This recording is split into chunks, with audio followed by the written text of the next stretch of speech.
orang merasa dalam tanda petik menguntungkan kali ya kalau mengelola zakat itu. Sehingga banyak komunitas bertumbuhan di mana-mana. Saya tidak tahu ada misi apa.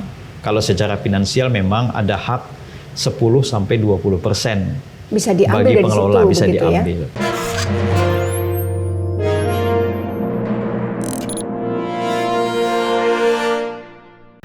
Pemirsa, di tengah meningkatnya kebutuhan bantuan untuk masyarakat kurang mampu, angka penghimpunan zakat yang dilakukan oleh Basnas Kota Tarakan justru dinilai menurun. Kepercayaan masyarakat terhadap lembaga-lembaga formal mungkin seolah-olah tergeser oleh adanya zakat mandiri dan juga komunitas-komunitas. Sejatinya apa yang sedang terjadi? Saya, Rina Chandra, dalam program Lensa Publik kali ini akan membahasnya bersama Basnas Kota Tarakan. Telah hadir bersama saya yaitu Ketua Pelaksana Basnas Kota Tarakan, Bapak Haji Samsi Sarman. Assalamualaikum Bapak. Waalaikumsalam warahmatullahi wabarakatuh. Ya, terima kasih Bapak untuk tetap setia selalu bersama Basnas menolong masyarakat dan menjaga harapan banyak orang. Insya Allah. Ya, Bapak. Saya bahkan berkomitmen saya wakafkan diri saya untuk Masya Basnas. Allah, Alhamdulillah. Oke, Pak, mungkin kita langsung saja. Kemarin saya sempat melihat di media sosial, Bapak ada merujuk seorang mustahid begitu ya, menderita kanker, kemudian dirujuk ke Sulawesi, diberangkatkan dan sebagainya. Kalau kita ngomongin kanker ini bukan penyakit yang pendek rentangnya, pasti jangka panjang. Nah, pertanyaan saya, bagaimana sebenarnya Basnas Tarakan menjaga kondisi bantuan itu secara keuangan untuk selalu tetap ada, Pak Samsi? Ya, ini memang pekerjaan yang tidak gampang ya. Di satu sisi kebutuhan masyarakat akan Basnas dalam artian program-programnya itu sangat besar sekali. Di sisi lain kami berusaha semaksimal mungkin selalu punya uang. Nah itu dia. Karena semua ujung-ujungnya uang. Belakangan ini memang kami mengalami penurunan yang cukup signifikan dari angka 8,3 miliar di tahun 2023.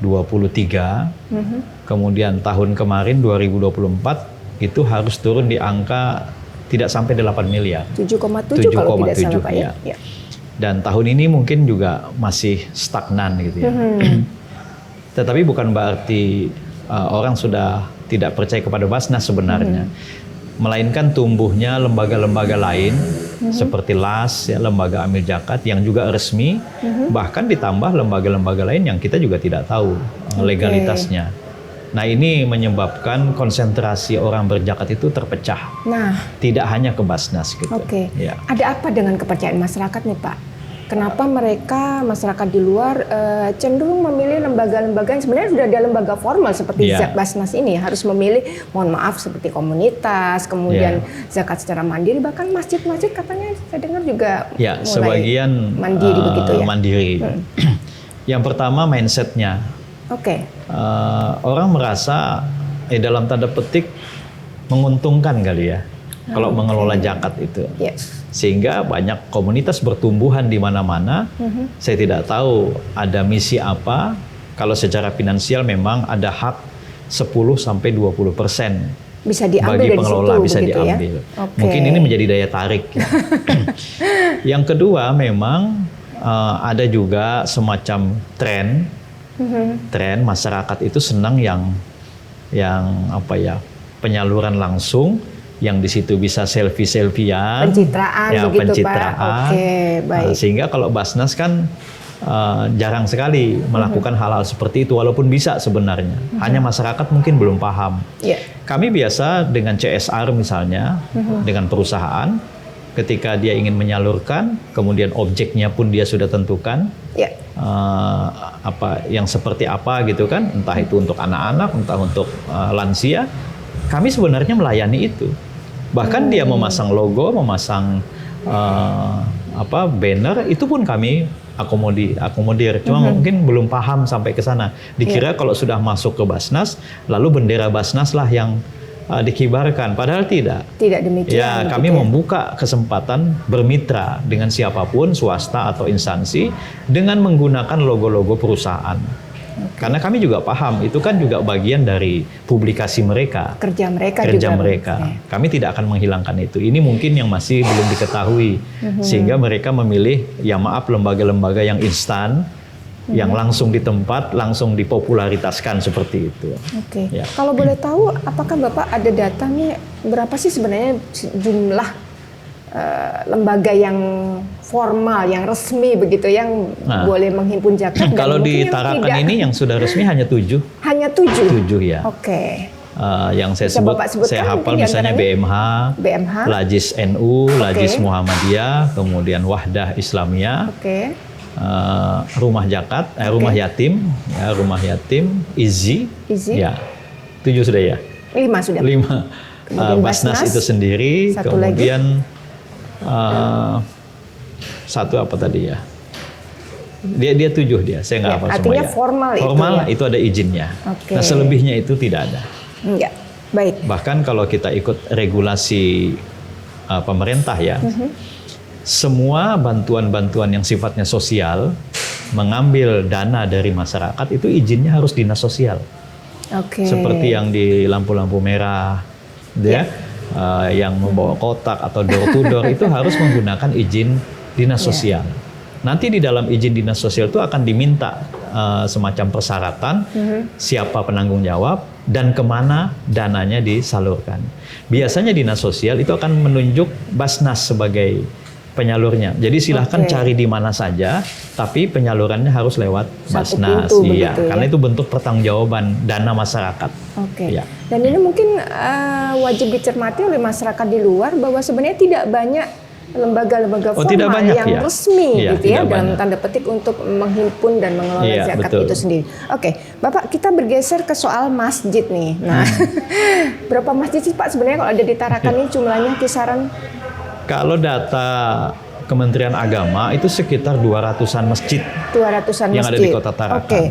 Benarkah ada masjid yang lebih memilih menyalurkan zakat secara mandiri, tidak melalui zakat? Bukan ada lagi ya, banyak sekali. Nah, kalau 200 misalnya 200 semuanya mandiri. 200 itu yang bergabung kepada kami hanya sekitar 50-an. Jadi nggak sampai 50%. Iya, nggak sampai, hanya sepertiganya. Apa penyebabnya Pak Fansem? Seperti itu. Sama dengan kasus dengan masyarakat tadi. Banyak yang juga walaupun dia takmir masjid, dia tidak paham bahwa zakat itu tidak sama dengan infak-infak yang kotak itu, nggak sama. Zakat itu sudah jelas peruntukannya untuk fakir miskin sebagai prioritas. Sedangkan masjid biasanya mengelola secara umum. Buat pembangunan masjid juga, buat perbaikan tempat wudhu, buat operasional, listrik, telepon, segala macam. Padahal dalam hukum zakatnya itu hal-hal yang tidak boleh sebenarnya. Di sini pun masih banyak takmir masjid yang belum paham. Ya, yang boleh sebenarnya berapa persen tadi Bapak sebutkan, antara 10-20% Pak ya? Iya, kalau yang zakat itu 12,5% yang boleh diambil. Kalau untuk infak sedekah maksimum 20%. Selebihnya harus kepada asnaf yang tadi prioritaskan di Tarakan ini fakir miskin. Jadi sebenarnya masjid kalau mau silakan, tapi jangan pernah lebih mengambil dari haknya. Hak masjid itu hanya 12,5% dan 20%. Selebihnya harus disalurkan. Basnas artinya tidak mungkin sendirian dong, butuh pemerintah begitu. Adakah regulasi khusus yang untuk menertibkan hal ini, Pak Samsi? Kalau di dalam regulasi, baik undang-undang maupun peraturan pemerintah, itu ada menjadi kewenangannya Kementerian Agama.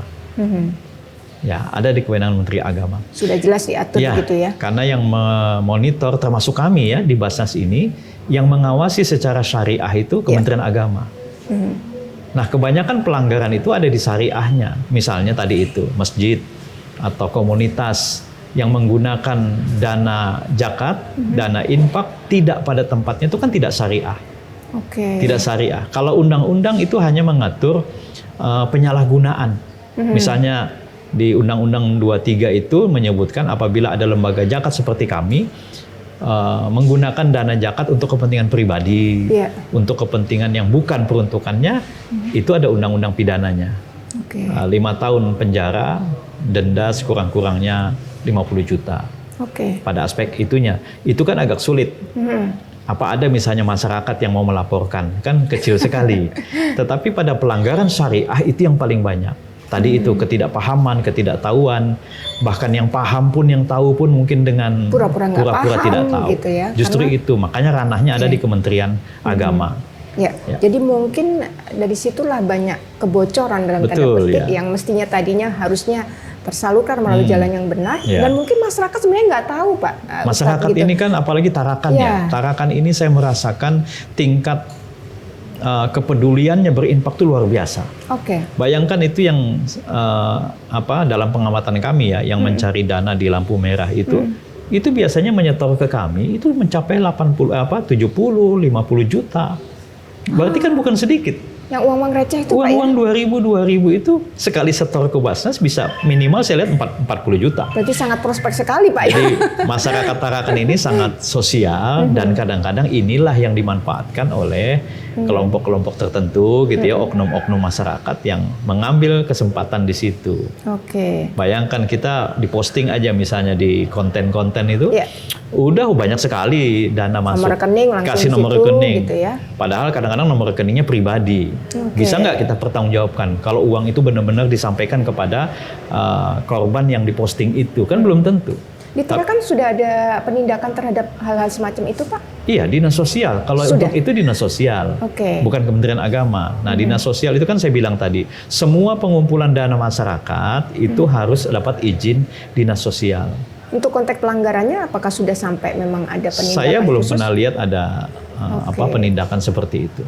Mungkin rekan-rekan di kepolisian dan lain-lain harus mungkin mulai aware dalam Ya. tanda petik ya untuk Karena kalau membantu. untuk menunggu masyarakat yang melapor, Kemungkinannya kecil akan kecil kemungkinan sekali. ya. Oke, baik Pak Samsi, saya coba beralih ke masalah penghimpunan tadi. Apa mereka mungkin merasa lebih dekat kali Pak Samsi untuk menyetor kepada komunitas dan sebagainya gitu. Sedangkan untuk lembaga formal kan ada semacam sekat gitu ya, yang agak nggak semua orang suka yang formal mungkin begitu. Atau apa yang Kalau sedang saya terjadi? merasa lebih kepada ketidaktahuan. Ketidaktahuan. Kami juga sangat terbatas dalam bersosialisasi ya. Kalau mungkin lewat media sangat tepat ya. Sehingga masyarakat melihat Basnas ini seperti instansi pemerintah gitu ya, yang segala SOP-nya Dengan administratifnya yang regulasi begitu, yang agak ya, ketat gitu. begitu. Padahal kami berusaha memahamkan masyarakat, kami juga fleksibel seperti juga yang lain-lain. Kami bahkan punya program masyarakat bisa bersentuhan langsung dengan objek. Misalnya beberapa yang sudah pernah kami coba dari perbankan, kemudian pernah juga dari kantor imigrasi ya, ibu-ibu Dharma wanitanya Ya. datang ke Basnas membawa beberapa paket bantuan, kemudian mereka ingin bertemu langsung dengan mustahik. Dan itu bisa difasilitasi. Dan itu kami fasilitasi. Oh, luar Kita biasa antar dengan mobil, rombongan kemana, ketemulah satu buah rumah misalnya yang memang sudah menjadi data kami. Iya, daftar Kami punya mustahik data by bebas. name, by address gitu ya, Oke. jadi tidak sulit. Begitu di lokasi, ya udah kami hanya mengenalkan ini ibu ini, bapak ini, misalnya anak-anaknya seperti ini, rumahnya ini statusnya apa. Silakan selanjutnya mereka yang bersosialisasi. Ya. Alhamdulillah program ini juga sangat menyentuh ya. Yang tadinya cuma sekedar membawa beberapa paket bantuan, dari dialog mereka secara langsung dengan mustahik, tahu bagaimana kondisi sesungguhnya. Tidak jarang ada yang secara spontan mengeluarkan bantuan tambahan gitu. On the spot langsung begitu Iya. ya.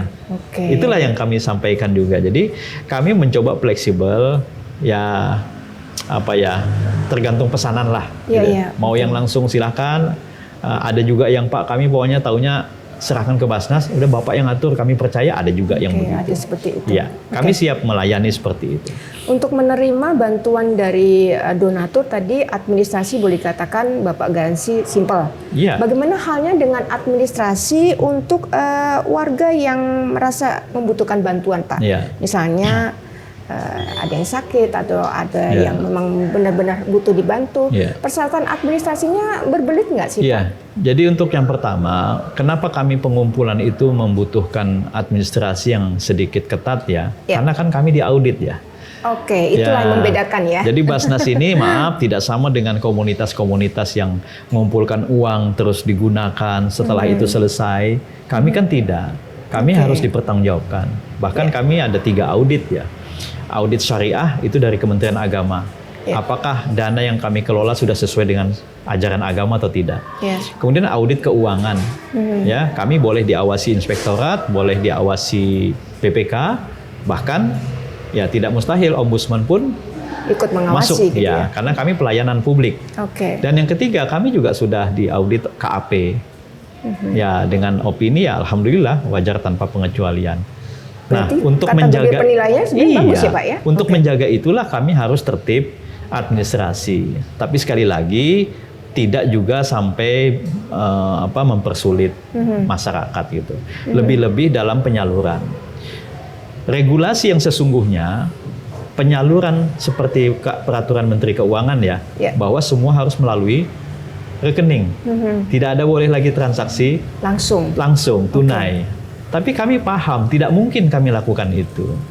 Ada mustahik yang butuh beras 1 karung, 2 karung, butuh sembako segala macam. Apa iya ya kami minta rekeningnya dulu? Belum tentu punya rekening Belum Bapak. tentu punya rekening. Sehingga kami mencoba merubah pola itu. Kamilah yang punya rekeningnya gitu. Yang rekening bisa diaudit itu Basnas yang punya. Tapi penyalurannya kami tidak membebankan untuk harus pakai rekening. Bisa bantuan tunai. Nah, dengan tadi itu kadang-kadang kami minta izin dulu. Pak atau Bu minta maaf kami harus foto untuk laporan dan semua foto-foto yang kami buat itu ada aturannya, ada SOP-nya.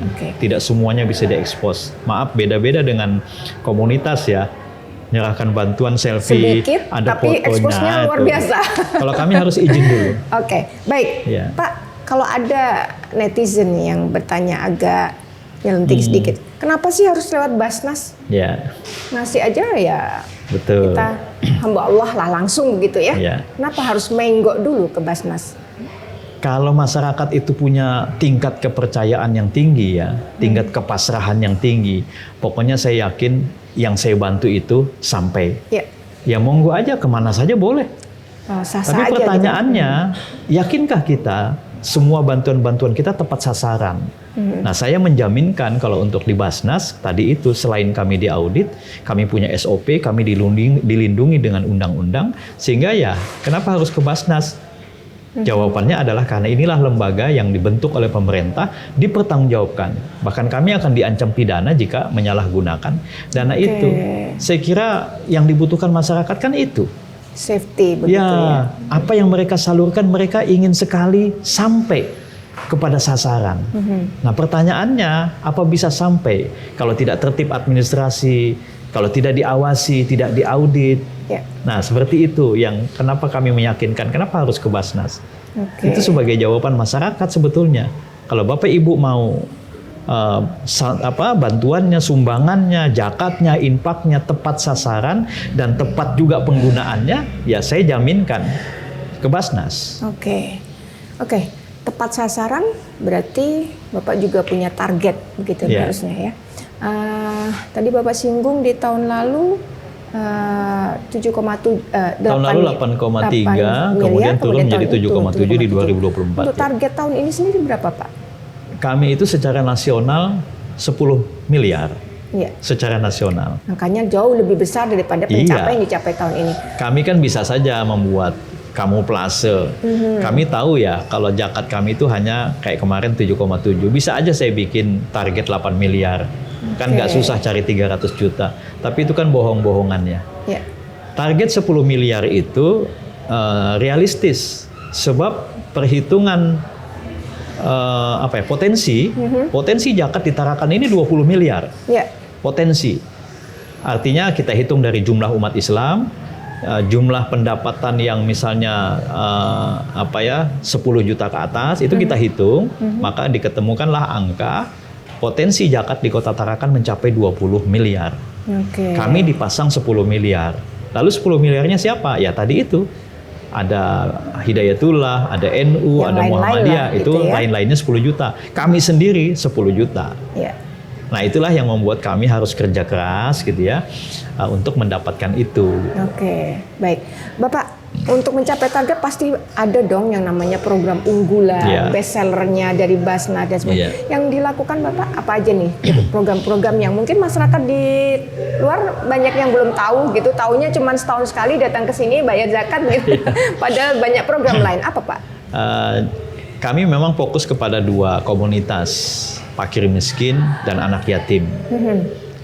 Selain memang jumlah mereka yang terus bertambah di Kota Tarakan ini, juga animo masyarakat terhadap 2 objek ini cukup besar. Ya, masyarakat kita kalau sudah disentuh dengan anak yatim gitu ya, kemudian orang miskin yang kesusahan dalam berbagai macam aspek, biasanya mudah sekali tersentuh. Simpati, empati. Nah, sehingga gitu kami ya? juga mengambil 2 objek itu yang kami pecah dari beberapa program. Ada di bidang pendidikan misalnya. Nah, setiap tahun ajaran baru ini kan selalu jadi masalah ya. Oke. Sekolah gratis emang. Bajunya Gimana? Kami masuk ke segmen itu ya, pengadaan pakaian sekolah misalnya. Kemudian di bidang kesehatan, saya kira sudah bukan rahasia umum lagi ya, bahwa BPJS tidak selamanya mengcover semua persoalan. Bahkan di BPJS sendiri banyak kasus yang kita temukan tunggakan. Iya, betul sekali. Kadang-kadang kami juga bingung, nih pasien harus masuk rumah sakit. Kami dari sisi menolong transportasinya bawakan ambulannya sekian segala macam. Begitu di UGD ternyata nunggak BPJS-nya. Itu siapa nyelesain dong? Nah, sejauh kami bisa bantu, kami bantu. Tapi tentu tidak semuanya ya. Kita juga mengedukasi kepada masyarakat. Kalau semua tunggakan BPJS harus kami lunasi, nanti masyarakat juga tidak terbiasa untuk menunaikan kewajibannya. BPJS itu kan murah sebetulnya. Kalau kita rutin, persoalannya masyarakat kita adalah menunggak-nunggak. Tidak disiplin. Nanti ketika sakit baru dia terasa. Kebingungan begitu. Nah, jadi di bidang kesehatan kami masuk ke segmen itu. Bahkan yang baru kami berangkatkan itu kan bukan tidak punya BPJS. Punya BPJS, tetapi siapapun tidak akan mampu untuk membawa pasien dalam kondisi yang tidak bisa duduk misalnya. Ya harus berbaring. Berbaring pun kalau dia bisa naik pesawat nggak masalah. Ada juga yang berbaring tapi tidak boleh naik pesawat. Ada penyakit-penyakit tertentu yang pihak maskapai menolak. Tidak mau menerima begitu ya? Karena itu khawatir kan AC di dalam pesawat itu. Sehingga kita cari alternatif lain dengan kapal laut. Seperti yang kemarin Bapak berangkatkan seperti yang kemarin. Gitu ya? Itu hanya salah satu dari pasien yang kami tangani. Setiap tahun itu sampai 30-an pasien yang seperti itu. Dan tadi benar, kasus-kasus jantung, kanker, tumor, itu membutuhkan pelayanan yang lama. Panjang. Jadi kami yang panjang juga dan banyak. Tiket lah PP ya. Kami biayai berangkatnya dan kami sudah siapkan untuk pulangnya. Bagaimana selama mereka di sana? Mereka harus tinggal di mana?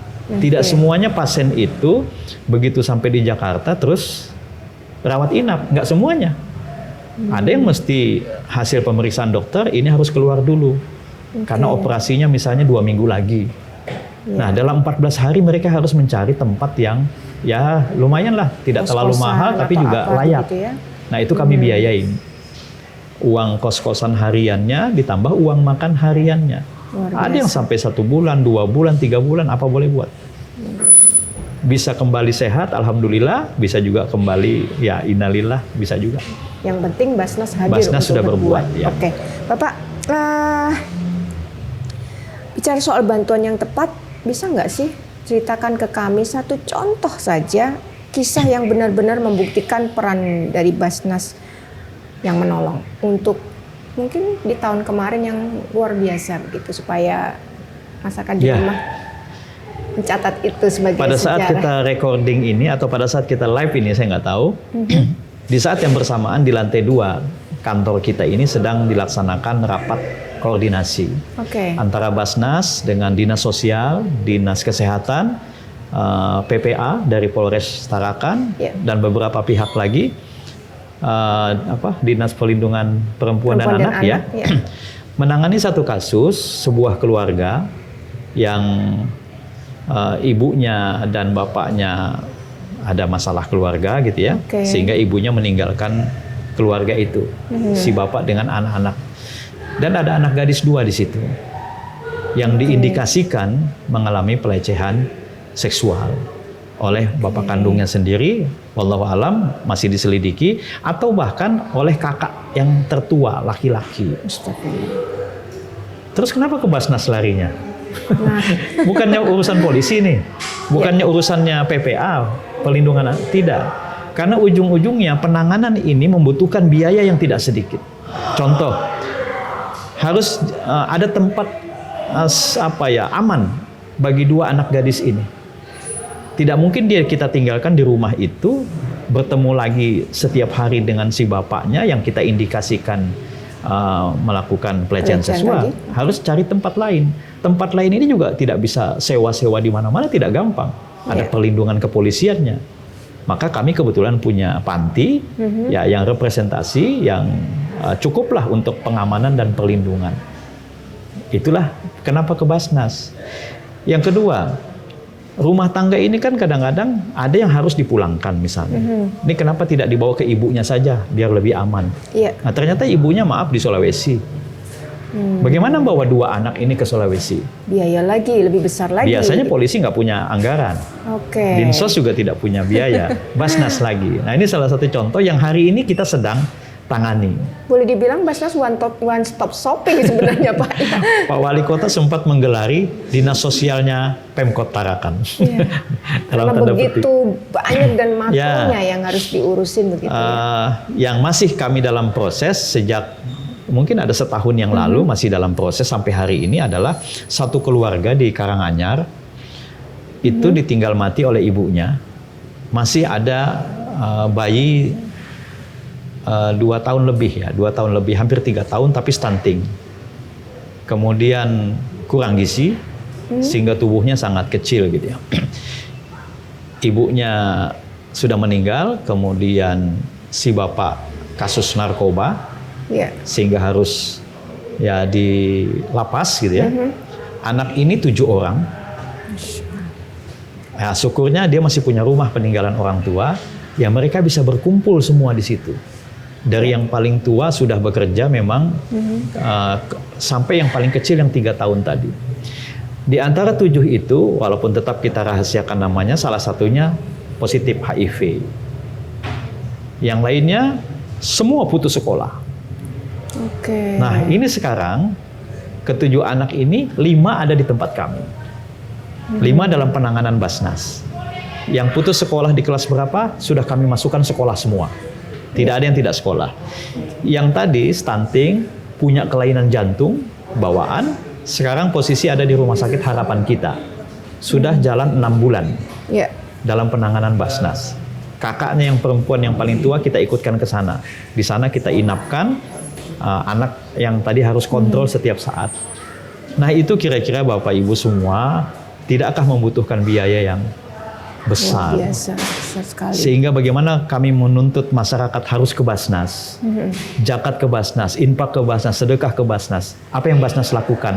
Semua kembali kepada mereka.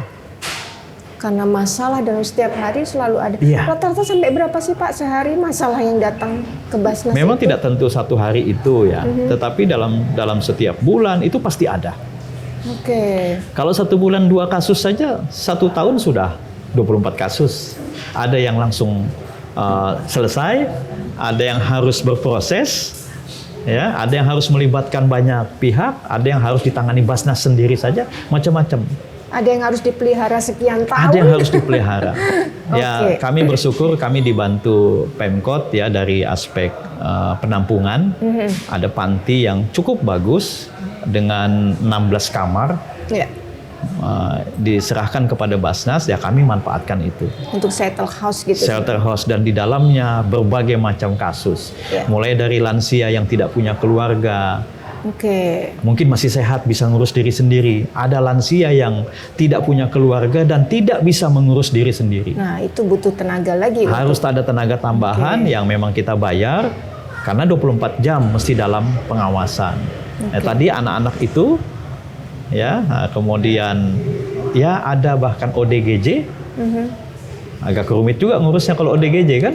Di satu sisi kita perlu menolong dia supaya dia layak hidupnya, di sisi lain dia bisa mendatangkan gangguan bagi yang lain, ya. Nah ini yang mungkin agak rumit ya.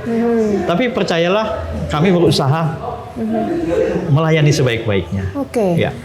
Soal melayani Pak, terakhir bagaimana Bapak mempersiapkan SDM Bapaknya untuk menangani berbagai macam kasus yang rumit sekali seperti itu? Ya, memang tidak gampang ya mencari SDM yang capable di bidangnya. Kita tidak bisa membuka lamaran pekerjaan lowongan gitu. Kadang-kadang kami terbentur dengan profesionalisme tetapi finansial yang tidak mendukung. Ya, dengan profesinya tapi gajinya tidak sesuai misalnya. Sehingga kami mencoba mencari solusi. Pertama, hampir sebagian besar ya, kalau bisa dibilang 70% karyawan kami itu backgroundnya juga mustahik.